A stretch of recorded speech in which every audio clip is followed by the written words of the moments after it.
अच्छा, ज्यांना आता लिखाण करायचं आहे, ज्यांना पुस्तक लिहायचं आहे, असे काही आपले तरुण असतील, तरुणी असतील, त्यांना तुम्ही काय सजेस्ट कराल? आणि असं त्यावेळेला तुम्ही त्यांना असं खूप अगेन मी सांगतो की मी काही, कारण हे माझं पहिलंच पुस्तक आहे, पण मी त्यांना एक आवर्जून सांगेन की लिहिते व्हा. आणि पुस्तक लिहिणं ना, ही प्रोसेस फार काही हे नाही आहे, म्हणजे कठीण नाही आहे.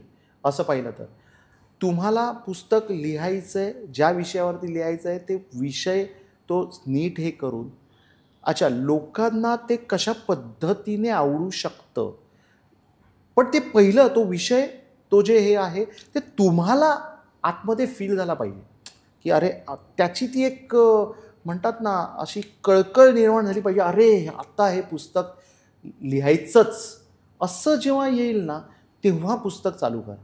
आणि त्या पुस्तकाच्या तुम्हाला जे काही लिहाल ते पहिलं तुम्हाला आवडलं पाहिजे, की जे काही मी लिहितोय ते मला पहिलं आवडतं की नाही.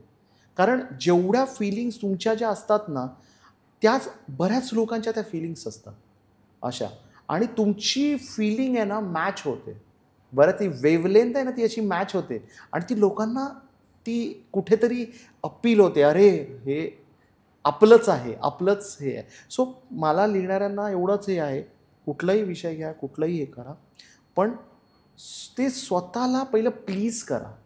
ते तो विषय तुम्हाला आहे ना स्वतःला खूप हिट झाला पाहिजे, तर मग तुम्ही चांगलं लिहू शकाल. तुम्ही हा व्हिडिओ इथपर्यंत बघितलात म्हणजे हा नक्की व्हिडिओ तुम्हाला आवडलाय. ह्याचा पूर्ण व्हिडिओ, पूर्ण पॉडकास्ट आपल्या मेन यूट्यूब चॅनलवर आहे, ज्याचं नाव आहे वन टेक विथ अनिकेत. हे चॅनल तुम्ही नक्की फॉलो करा. आणि इंस्टाग्रामवर आम्ही बऱ्याच रील्स ह्या व्हिडिओच्या अपलोड केलेल्या आहेत, त्या पण तुम्ही सगळ्या बघा. आणि वन टेक विथ अनिकेत हे इंस्टाग्राम चॅनल पण फॉलो करा.